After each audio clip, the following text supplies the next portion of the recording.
Hello, South Tech. Today is Friday, January 29th, 2016. That's right, and we have an interesting interview with our one and only Elijah Travis and other students about their election opinions for this year. Well, let's get to it.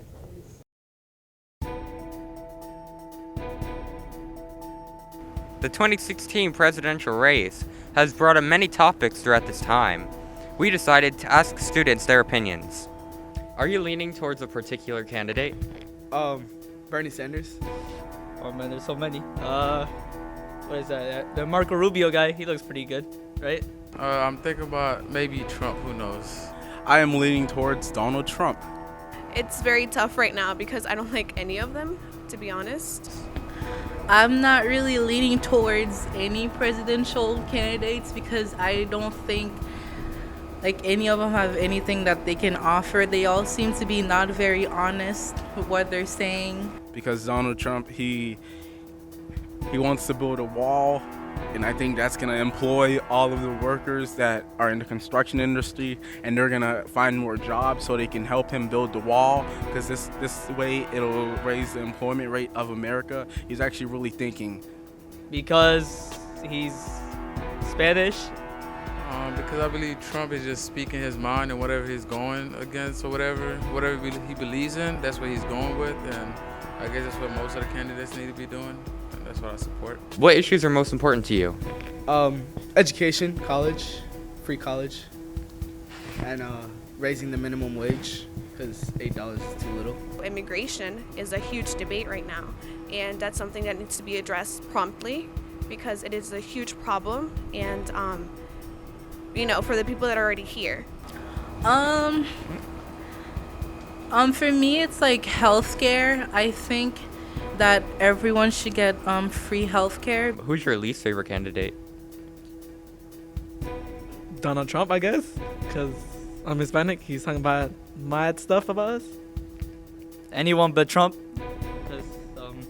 because Trump wants to send my family back. Oh man, and they want to send me back too. I just became legal. Oh man, it's the worst thing ever.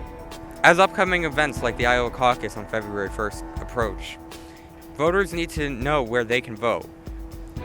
To find out where you can vote, go to the link below. This has been Elijah Travis reporting for the Bulldog News Network. Back to you, Nyjah and Jessica. Are there any Harry Potter fans out there? Well, I know I am. Well, on to some sad news. Alan Rickman, known as Professor Snape from Harry Potter, has died on January 14th. That's right, may he rest in peace. Well, we have some die-hard fans out there who wanted to pay a tribute to our lovely Professor Snape.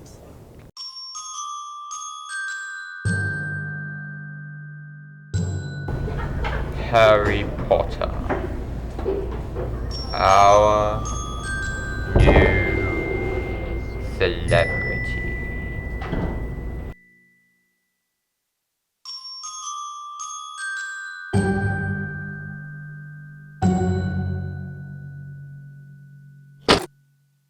Turn to page 394.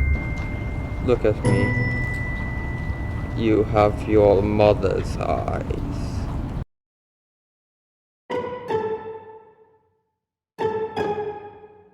We will always remember Alan Rickman, but as we know, last Monday was Martin Luther King Day. Now we have a little segment with Alejandro talking to some teachers and faculty about the influence Martin Luther King had.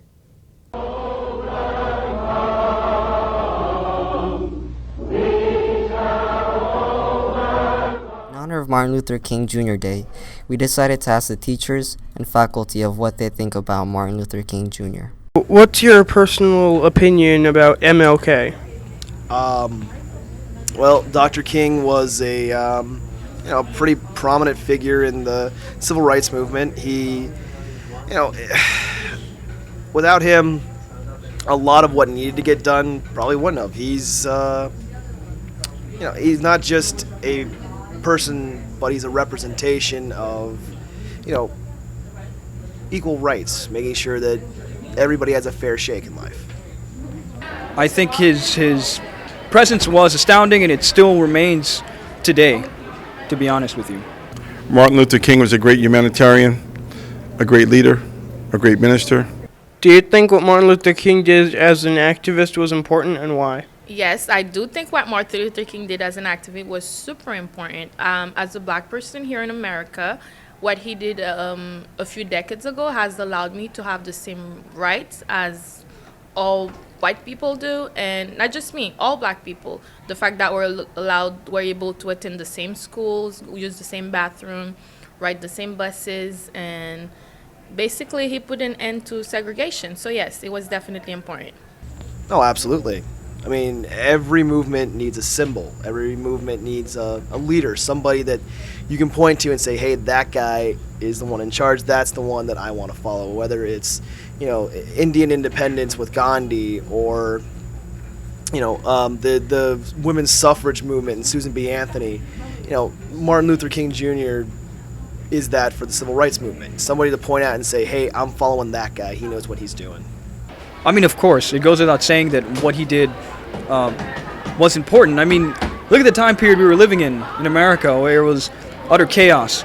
Race relations didn't exist at all in any positive sense, and someone needed to stand up, and Dr. King, along with countless others, decided to stand up and do something about it. So his influence was profound. Do you see Martin Luther King as a role model, and why or why not? Yes, I do see him as a role model because he believed in peace, not violence, even though he believed in protest, but nonviolent. I think I see the idea of the person as a role model. I think a lot of the time nowadays people will turn around and try and poke holes in his personal life, try and call him this or that. So, as long as we're not turning him into, this perfect vision of humanity, as long as we're seeing him for who he is and what he did, and seeing the end results, I think that he's definitely a good role model. Do you think Martin Luther King will be remembered in 20, 30, or even 40 years to come, and why? Yes, I do think he will be remembered for centuries to come, because without him, without his movement, there will always be this segregation between black people and white people. And the fact that we're all now all the same and equal, we will always be reminded of his actions, what he did decades, centuries ago. So yes, we will always remember, and it will always be important.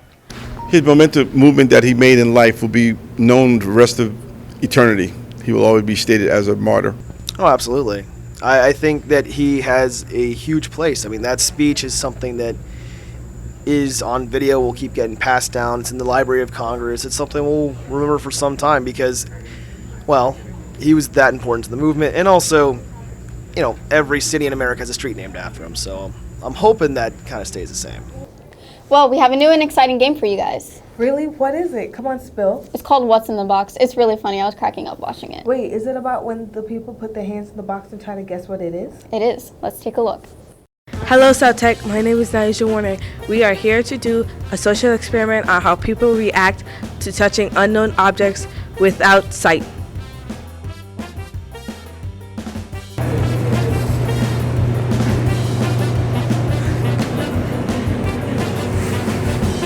Something furry.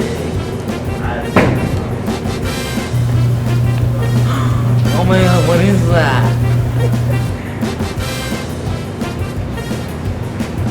Pillow pet? It's fuzzy. It's a pillow. Stuff that on. I'm gonna go with a coat. Is that an ant? What is it, guys? Is it a rug? Deer? No, it's not deer. Hamster. A blanket. Can I take it off? Well, that's a ladybug. A pillow. Yes. Okay. Ew! Oh, what the hell? Feels like a snail. This one feels alive. It's right. What? It's wet. Is that like that igloo thing? Oh, I know what is it. Oh my god, what is that? Silly putty? Is it dough? I used to play this when I was little. Oh, it's like those moon things, I think, those gushy things. It's like really slimy. Is it putty? Thank you for tuning in. This has been What's in the Box. That was funny. Well, time to go. This has been the BNN. I'm Naija Warner. And I'm Jessica Honor. Have an amazing weekend, South Tech.